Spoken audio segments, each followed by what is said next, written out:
Two souls colliding. We shared the pieces of ourselves. It's perfect timing now. We fueled the flames, but we're still learning to trust, learning to trust. It's never enough, never enough. Burning me up, burning me up.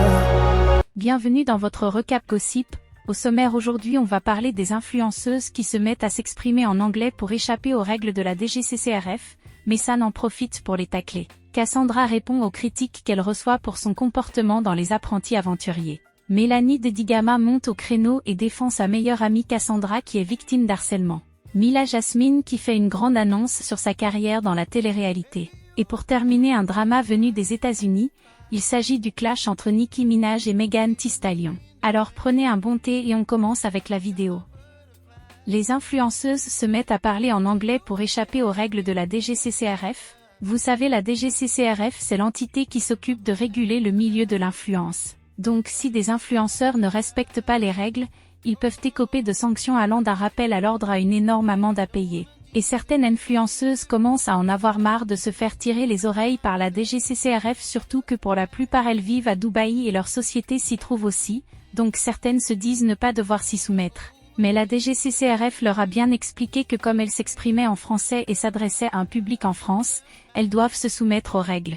Alors, pour contourner cela, elles ont commencé à parler en anglais pour prouver que leur public est international. Plusieurs influenceuses s'y mettent comme Jazz, Sarah Frézou ou encore Soukaina. Et cette dernière a bien fait rire Messan qui n'a pas hésité à les tacler. Hello guys, I hope you're all doing well.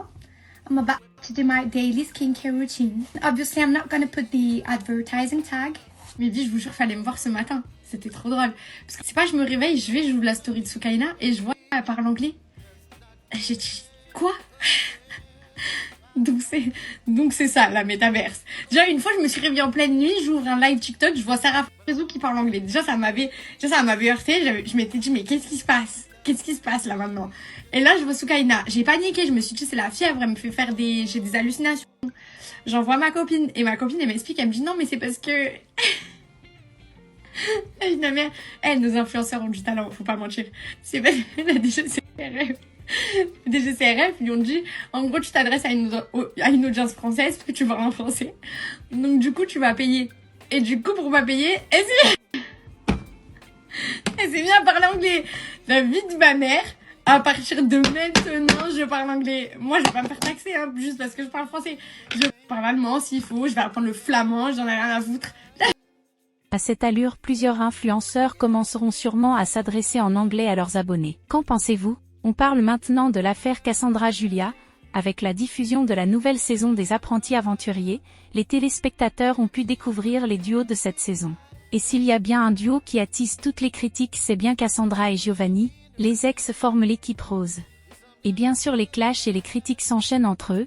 D'abord ils se sont séparés en mauvais termes car Cassandra a découvert que Giovanni la trompait, mais en plus Giovanni est en couple avec Luana, une autre candidate de la plage.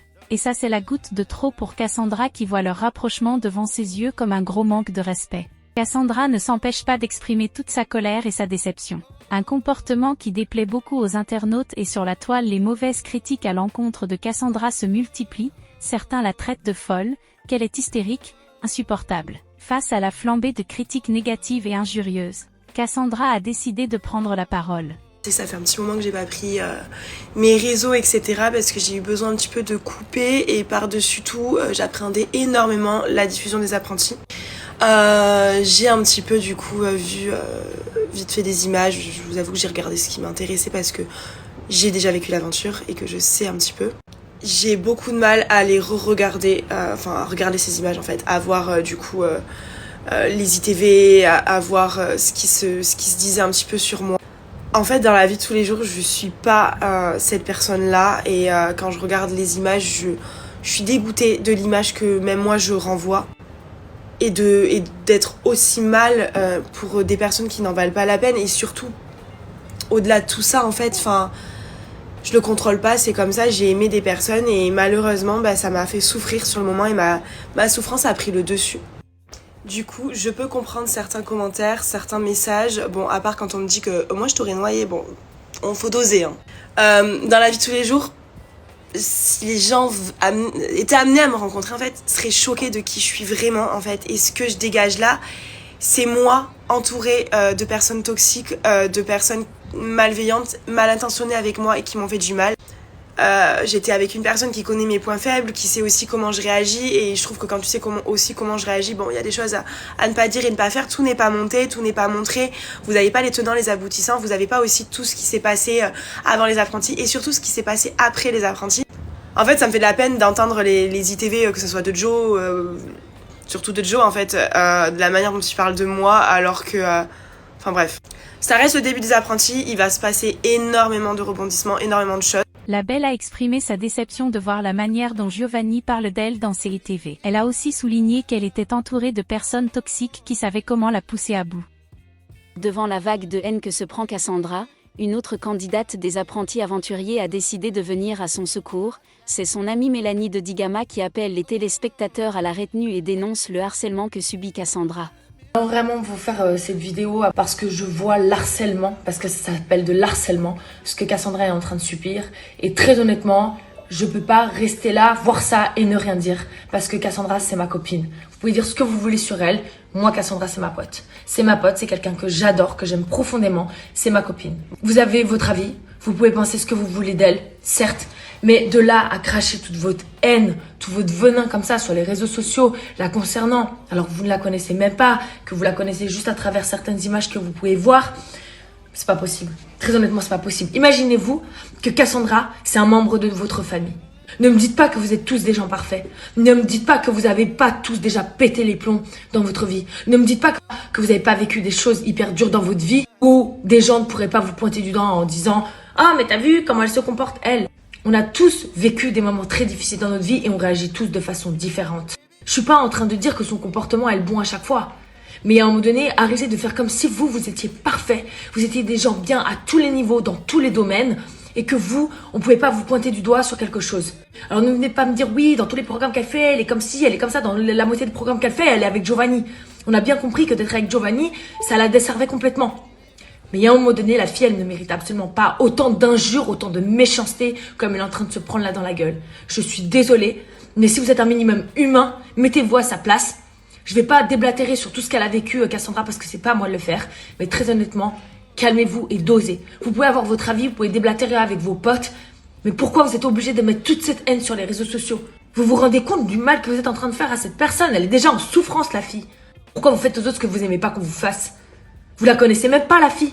Vous ne la connaissez même pas. Elle ne vous a absolument rien fait à vous. Mélanie de Digama souligne le fait qu'il s'agit simplement d'une émission et que quel que soit ce que Cassandra a fait, personne ne mérite de se faire ainsi insulter et que le harcèlement est quelque chose de très grave qui peut avoir des répercussions terribles sur la victime. Que pensez-vous de cette histoire ? Et est-ce que vous regardez la nouvelle saison des Apprentis Aventuriers ? On continue avec Mila Jasmine qui annonce arrêter définitivement sa carrière dans la télé-réalité. Déjà l'année dernière, la candidate avait annoncé faire une pause avec la télé-réalité car les programmes ne lui correspondaient plus, et aussi elle n'était pas traitée à sa juste valeur. Récemment sur Snapchat, Mila est revenue sur la question et a déclaré qu'elle arrêtait définitivement la télé-réalité et en a expliqué ses raisons. Sinon, concernant vos questions sur la télé-réalité, je sais qu'hier j'ai écrit un message, du coup je vous ai dit que moi je voulais me détacher de mon ancienne agence, de tout ce qui est le passé et les mauvaises choses qui vont avec, et notamment de la télé-réalité. Alors je suis pas en train de cracher dans la soupe, je suis juste en train de vous dire que moi aujourd'hui j'ai vachement évolué dans ma tête, et ce genre de programme, même si on a grandi ensemble, etc., en fait ça m'intéresse plus, je vous dis la vérité. Maintenant, si demain on propose peut-être un autre concept ou un truc vraiment complètement différent, je dis pas, mais une émission comme les 50 ou quoi, je vous dis la vérité, je me reverrai pas du tout. Déjà parce que mes dernières émissions de télé, elles se sont hyper mal passées. Je vais être honnête avec vous, trop de choses m'ont déçue. Finalement, en fait, on n'a vraiment pas la main, ni le contrôle, ni sur nous. Hein. Donc maintenant que j'ai grandi, j'ai envie d'avoir un parfait contrôle sur tout ce que je fais. Et surtout, mon fils, c'est une chose de partir 10 jours en vacances, et c'en est une autre de partir un mois et demi en tournage Alors je sais qu'il y en a certains qui les voyaient le week-end, etc. et tout, mais pour l'instant j'ai pas envie, franchement j'ai plus envie de ça. Mais c'est pas nouveau, hein, c'est pas la première fois que je vous dis que... Parce que j'ai vu des commentaires, mais alors on te verra où? Vous savez, aujourd'hui on a la chance d'avoir les réseaux sociaux. Grâce aux réseaux sociaux, j'ai réussi à créer ma communauté, à être en connexion avec vous. Et du coup, que ce soit sur cette plateforme ou d'autres, franchement, on pourra faire plein de choses. Je l'espère, Inch'Allah, il y aura plein de choses. Mila Jasmine veut désormais se consacrer sur sa vie de famille et sa vie d'influenceuse. Elle ne veut plus être considérée comme une influenceuse de la télé-réalité et veut désormais changer de cap et ne plus être associée au milieu de la télé-réalité car cette image très péjorative ne lui correspond plus. Nous arrivons maintenant au drama du clash entre Nicki Minaj et Megan Thee Stallion. Au début tout allait bien entre Megan et Nicki Minaj, jusqu'à ce que Megan fasse une collaboration avec la rivale de Nicki Minaj, Cardi B. Leur relation a commencé à se détériorer jusqu'au point où les deux stars ont commencé à publier des morceaux dissidents contenant des pics à peine voilés l'une contre l'autre. Et nous venons au clash récent lorsque Megan a sorti son dernier single, Is, ce vendredi 26 janvier 2024. Le morceau commence par la déclaration de Megan selon laquelle elle veut enlever cette merde de ma poitrine et la laisser reposer, avant de rapper plus tard les lignes. Ces sont pas en colère contre Megan? Ces en colère contre la loi de Megan. Je ne sais pas vraiment quel est le problème, mais je vous garantis que vous ne voulez pas que je commence.